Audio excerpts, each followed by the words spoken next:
Receita Federal cobra 165 milhões de um investidor cripto ao reverter a tributação dele da pessoa física para a pessoa jurídica. E se essa moda pega? O meu nome é Ana Paula Rabelo, eu sou @declarando Bitcoin e eu te ajudo a pagar menos impostos de forma completamente legal. Se tu não me segue ainda, já te inscreve aqui no canal, compartilha esse vídeo com o máximo de pessoas possível, que é para o YouTube entender o nosso conteúdo como relevante para a comunidade. Toca aqui o botãozinho das notificações para ser avisado de mais conteúdos como esse e aproveita e me segue em todas as redes sociais. A Receita Federal reverteu a tributação de cripto de uma pessoa física, um contribuinte pessoa física, pagador de impostos, para a pessoa jurídica em um caso concreto. E se essa moda pega, isso não atinge só um contribuinte, isso pode mudar o jogo para todo mundo que opera cripto como pessoa física, que é 99% das pessoas, dos investidores do mercado. É muito comum no mercado as pessoas justamente fazerem gestão do seu próprio investimento. A Receita Federal criou um CNPJ de ofício e tributou esse contribuinte pessoa física como se PJ fosse. Dá para vocês entenderem aqui o quão delicada é essa situação? Aí tu imagina assim, tu declara todas as tuas operações de cripto na pessoa física, que é o caso desse contribuinte aqui. Eu não vou nem entrar no detalhe aqui de quem ele é ou outros detalhes aqui do processo, porque é um processo bem extenso. E eu tô aqui com a decisão do CARF, tem aqui o acórdão do CARF, onde o contribuinte perde, ou seja, a autuação se mantém por meio desse acordo. Mas esse contribuinte, ele pagou o imposto, ele cumpriu a obrigação acessória de declarar, ele informou de fato essas operações e ainda assim, anos depois, ele recebeu uma autuação tratando ele como se fosse uma empresa, com outra alíquota, outras contribuições e uma multa gigantesca. E essa autuação foi confirmada em julgamento no CARF com uma cobrança total acima de 165 milhões. E fica comigo até o fim desse vídeo aqui, porque esse caso aqui ele só piora, não melhora em nada, só piora. É uma aberração atrás de outra aberração. E o problema aqui é a subjetividade e o risco de o mesmo fato ser tributado duas vezes. Porque sim, aqui a gente tem um caso, porque esse contribuinte que tributou na pessoa física e ele também é proprietário de uma empresa, uma prestadora de serviço de criptoativos, a qual também é pagadora de impostos. Ou seja, ele paga impostos na pessoa jurídica, ele fez de fato operações na pessoa física e em ambas ele pagou imposto. Em 2019, esse contribuinte pessoa física movimentou mais de R$1 bilhão em remessas para o exterior para comprar criptomoedas em exchanges. Essas operações eram feitas via contrato de câmbio com bancos brasileiros e tudo completamente rastreável no sistema financeiro. Na declaração de imposto de renda da pessoa física, esse contribuinte preencheu mais de 500 demonstrativos de ganho de capital com cripto. Ele tratou essas operações como investimento próprio, apurou o ganho de capital e recolheu o imposto de renda sobre esses ganhos. E até aqui é só a história de um grande investidor de cripto em pessoa física seguindo a lógica que a própria Receita Federal vem comunicando e aplicando para a pessoa física. Esse problema veio quando a Receita Federal acendeu o alerta dela para o tamanho das operações. Então, a fiscalização analisou os dados do contribuinte e a leitura dela sobre esses dados foi o que desandou a coisa toda. A Receita olhou primeiro para o volume, olhou para a recorrência e para o fluxo em conta corrente dele e concluiu: isso não é uma gestão de patrimônio, isso é uma atividade econômica de compra e venda de cripto exercida com habitualidade, profissionalismo e intenção de lucro. E aí, com base numa regra do regulamento do imposto de renda, ela equiparou essa pessoa física a uma empresa individual, como se ela fosse uma pessoa jurídica que explora comercialmente criptoativos. E aí, na prática, o que a Receita está dizendo aqui? Tu não é apenas um investidor grande, tu é uma empresa de cripto funcionando em nome da pessoa física. E a partir daí, mudou completamente o enquadramento tributário. Em vez do imposto de renda sobre o ganho de capital que esse contribuinte havia recolhido na pessoa física, a Receita passa a cobrar imposto de renda da PJ, contribuição social sobre lucro, PIS, COFINS, tudo isso ainda com base no lucro arbitrado. Nós vamos falar dos números porque é uma conta cujo tamanho assombra. Os lançamentos, somando imposto de renda, contribuições e multas de ofício, ultrapassaram 165 milhões. A multa de ofício aqui, nesse caso, foi de 75%.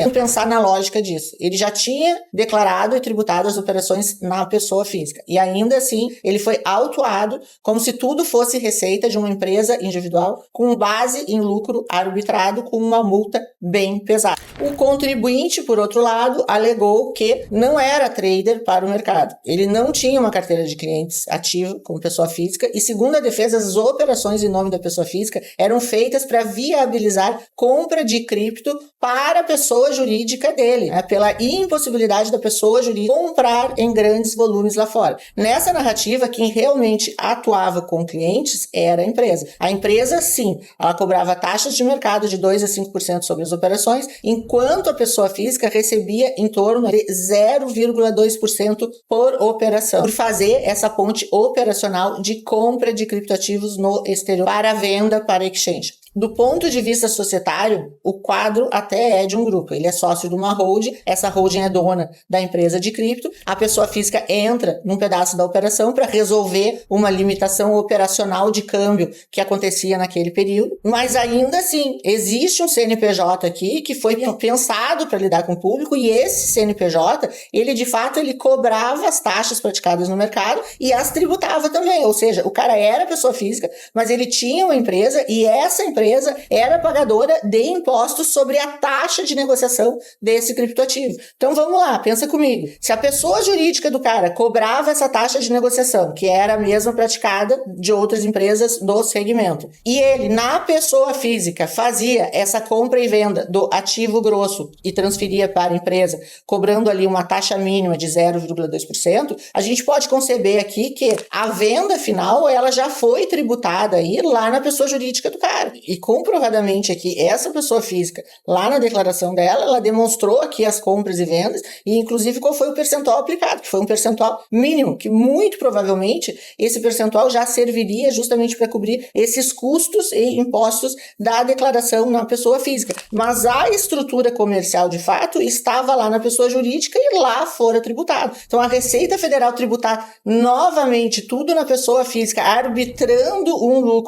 um lucro, inclusive, que não existiu. Faz com que a gente tenha aqui o quê? Um bis idem, ou seja, a gente teve aqui o mesmo fato gerador tributado na pessoa física do sócio e na empresa em relação à venda para o consumidor final. Basicamente, a Receita Federal está tributando a mesma coisa na pessoa física e na pessoa jurídica. Então, não bastasse a aberração de transformar a pessoa física de ofício em uma pessoa jurídica, ela indica a aberração de tributar 2 vezes a mesma coisa. A Receita Federal, quando diz aqui no processo que, levada pelo o volume alto, pela a habitualidade, pelo profissionalismo, leva esse contribuinte a ser uma pessoa jurídica, ela está trazendo de forma subjetiva aqui um entendimento de que parece pessoa jurídica, eu vou tributar como pessoa jurídica, quando na prática as coisas não são assim. Não é possível tu tributar como pessoa jurídica um contribuinte pessoa física porque te parece ser uma empresa. Tem que haver um critério numérico. Qual foi o critério numérico? Pelo volume parece. Qual foi esse volume?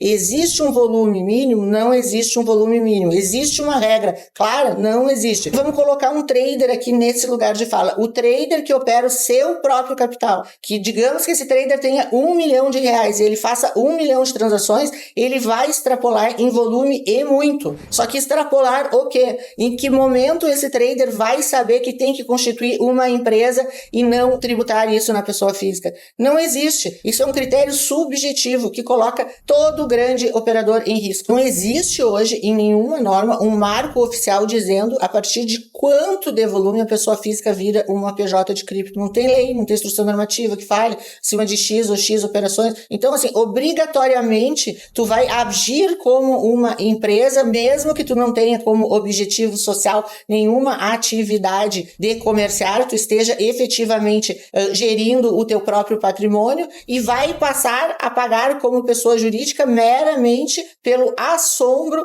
de ser tratado como pessoa jurídica pela Receita Federal. Isso não existe. O que aconteceu aqui foi, a Receita pegou volume, pegou recorrência, pegou fluxo e a partir dessa interpretação concluiu que aquilo tinha cara de empresa. Então, cara de empresa não quer dizer nada. O risco central aqui é total de subjetividade. O contribuinte fica sem manual claro que diga se ele está em zona segura ou se ele está em zona de perigo. É importante que o contribuinte saiba. E fica aqui, eu faço uma crítica aqui à Receita Federal, que muito a Receita Federal tem aumentado a fiscalização em cripto e não tem dialogado com o investidor. Ela não dialoga com o investidor no quesito resposta às dúvidas tributárias maiores que os investidores têm, seja na facilitação de tributação para o investidor. Então, não existe hoje um diálogo da Receita Federal com o investidor. Todas as vezes que ela fala em diálogo com as exchanges. Então, é sempre com relação ao funcionamento da exchange, com relação ao reporte, com relação à estrutura enquanto exchange, nunca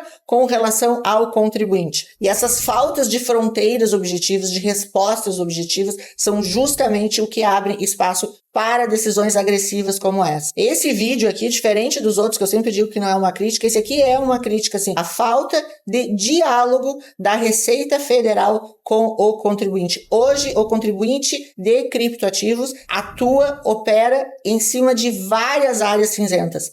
Eu poderia ficar aqui o dia inteiro enumerando as questões não respondidas pela Receita Federal objetivamente com relação à tributação de criptoativos e que converge para trazer esse tipo de decisão arbitrária tal qual é essa aqui que nós estamos vendo hoje. Criptomoedas é um mercado de gente grande, opera grande, trata de ter uma ajuda grande também, porque a coisa não tá para brincadeira. Não tratem grandes operações com cripto na pessoa física como se fossem neutras e inofensivas. Recomendo aqui que vocês busquem aconselhamento. Tu faz volume com valores relevantes, faz trade intenso ou participa de estruturas com várias empresas, reflete sobre essas três coisas. Qual é o enquadramento mais coerente, se pessoa física ou pessoa jurídica, ou a combinação de ambos, que documentação e coerência contábil tu tens que ter para essa escolha. Se tudo isso der errado, qual é o teu plano para tu te defenderes com relação à Receita Federal? Tu quer acompanhar de perto esse tipo de movimentação da fiscalização em cripto? Comenta aqui embaixo, pessoa física. Salva esse vídeo e manda para quem opera junto contigo. Se tu não me segue ainda, já te inscreve aqui no canal. Se tu não assistiu um outro vídeo, onde eu falo também de uma decisão do CARF, em algum lugar aqui nesse vídeo o pessoal vai deixar o link aqui, é bom que vocês assistam também. E nós estamos ligados aí nas decisões do CARF e quando tiver decisão do CARF com relação a cripto, a gente vai trazer aqui sim, nós vamos falar disso. Aproveita e me segue em todas as redes sociais. Um beijo!